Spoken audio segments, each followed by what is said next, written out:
Hey everyone, today I'm bringing up a sensitive topic about how much the website should really cost. I will be comparing websites from $2,000, $20K and $200,000 for business owners who are just starting or whose business is taking off. So I understand you might potentially want to invest in your websites. All freelancers and agencies around you can potentially scam you, and you should properly understand the real budget to allocate into your website on various business stages, right? So different websites for different business purposes, and it's all right. Today I will cover all of that. Let's get started.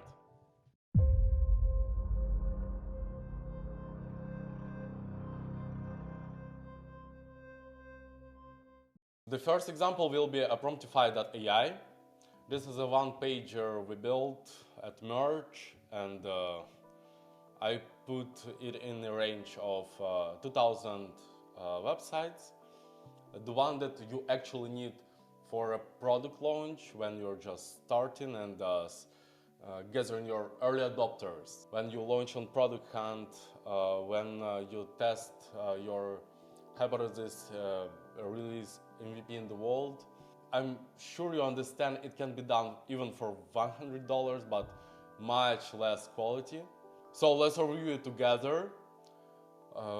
Technology-wise, we used Webflow under the hood. It helped us deliver it really fast and cost-efficient. Also, for you, it will be useful one person that includes both design and the Webflow capabilities. It really helps to reduce time to market and budget of the website. For example, the video you see here on the hero section is an animated product walkthrough video about product usage, and we wanted to give a clear sense to the potential user how the product actually works, to encourage him to get into the platform and build an initial trust by showing the product and be transparent.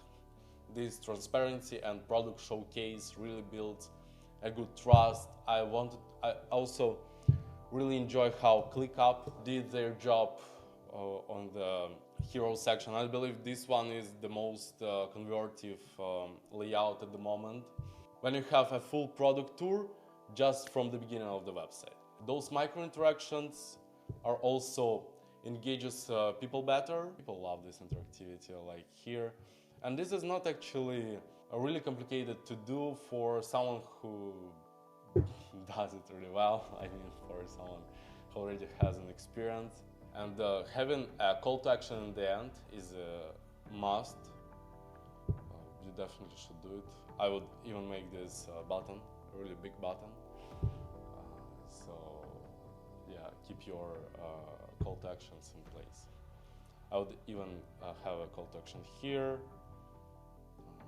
Yeah, really simple one pager. The whole website is actually just 2 pages, and this is enough for your initial launch.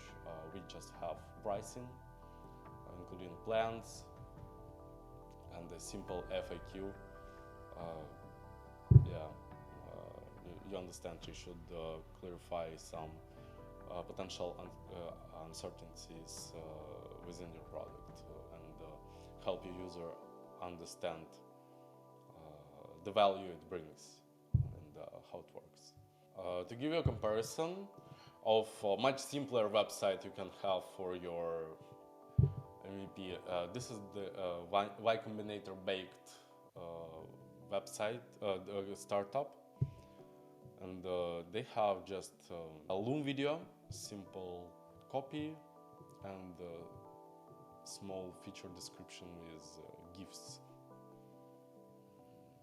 like for better product understanding. I believe the quality you see is much lower, but it still serves the purpose of an initial product launch for as low budget as possible. So if you have really low budget, this is something you should be aimed for, but you don't need to hire an agency to build a website like this, just find freelancer on Upwork, give him a copy, structure like screenshots, and aim for 200, 300 for this kind of work. Or you can simply do it even by yourself, like using $100 Webflow template and just make it by yourself. Yeah, let's jump to the next one. Talking about a 20K website, I really want to proceed with ReallyPay. It doesn't really different quality-wise from the previous one, but it has much more pages. You can see a dedicated page for B2B, also for their B2C stream, all kind of pages for their product features right here. They have a dedicated blog, FAQ, contact us. Like, I will not disclose the real budget, but this is something that you can expect to build within 15 and 30,000. Like, let's talk about this range. It will just depend on number of animations, pages inside the website, and how heavy you want to push your SEO strategy. We use the same technology, Webflow, under the hood for this one, and as you see, it's also really smooth and fast. But it is a little bit different because we used some of JavaScript for those forms because they are connected to the database. We didn't build this website from scratch, it was a redesign because ReallyPay is already a bit of grown and matured startup. There are probably like 4 or 5 years on the market.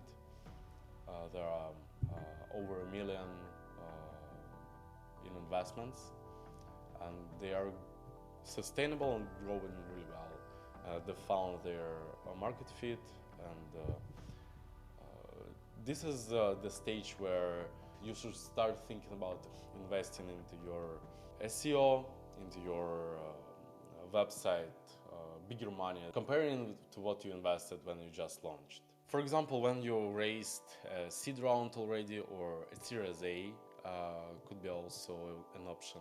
It will attract more attention, it will have a blog for your organic growth, for your SEO.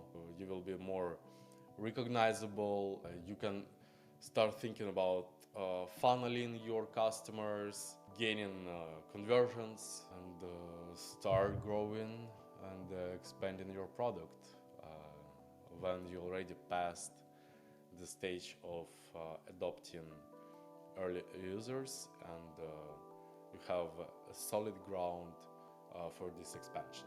All right. So this is something that 20K can potentially get you, but let's jump to the king of websites. The last website for today is 360 Learning startup that my friend Nick is running in France, Paris. And to be honest, I don't actually know the real budget he spent for it, but I assume it's over 100 and must be close to 200K. So first of all, it has many product pages, a lot of feature-related landing pages. I really love those small graphics that differentiate product sections for LMS and others. I don't really know what does LXP mean here, but those small graphics worth to put in this kind of navigation, so it's better for users' eye differentiation. I really enjoyed seeing how they used one of important UX best practices by placing one call to action across all landing pages in all places. They drive people to their lead form. We have get a demo, start creating, show me, and all of those just redirects users to the form, to the lead form. The lead form is pretty sexy. It has not really many fields. Believe me, I saw more. They have big names for social proof here, and I told about this best practice to put one call to action across the page in my last video for UX tips for blog, for conversion from organic traffic. You should check it out definitely. And I shared also other useful UX tips. And those pages are not unique. They are templatized for sure for effective building. So different marketing managers or one dedicated person can build it by themselves in like in half an hour or in an hour, just putting a content and adding graphics like this grid, for example, or testimonial, or this kind of block when you have a graphic and description with a call to action. And this is the only way you can build this number of pages. For those who doesn't know, this number of pages is needed for a heavy SEO strategy. Since Tseluyko Learning is a Series B startup, they have over 240 millions in funding. They fundraised in their 7 years journey. It's really important for expansion and attracting big names into their customer base. They also have been using different cool strategies for funneling and inbound marketing across the website. For sure, it's blog. Let's check in their blog together. They have online reports. They have different articles with lead magnet inside an article, and this is a must. What you should think about in your organic traffic SEO strategy, because when you just get a traffic, it doesn't mean anything until you really start converting this traffic.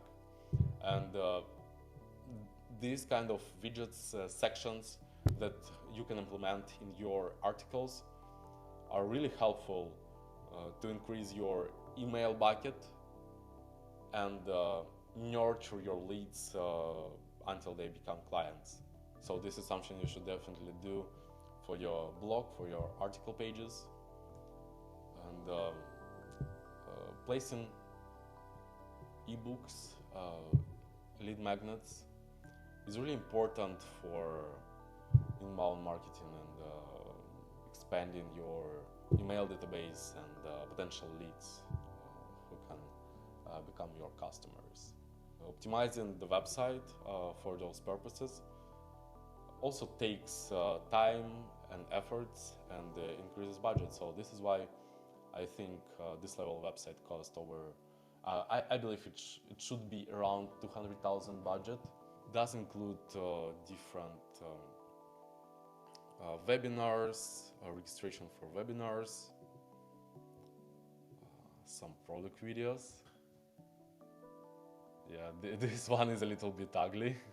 I believe they used some third-party product, but yeah, this one is a little bit uglier than other pages. Learning Development Podcast. Yeah, these guys are really heavy in their marketing. I'm really fascinated by Nick and his work. It has been 360 Learning and their job for inbound website and how they are scaling over Series B level and expanding their customer base at this stage.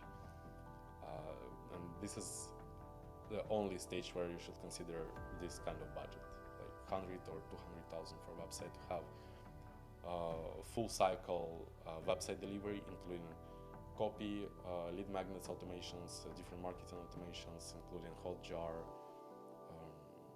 Google Analytics, including copy for those hundreds of feature pages, design, motion design, micro interactions, development. They have been using custom development engine, which is Next.js. kind of rare one, but still a good one, a good decision. This is it for today, guys. I hope I clarified differences of different budget websites today, so you know better now what to ask your freelancer agency and what expect in their offer for you. Thanks a lot and see you in the next video.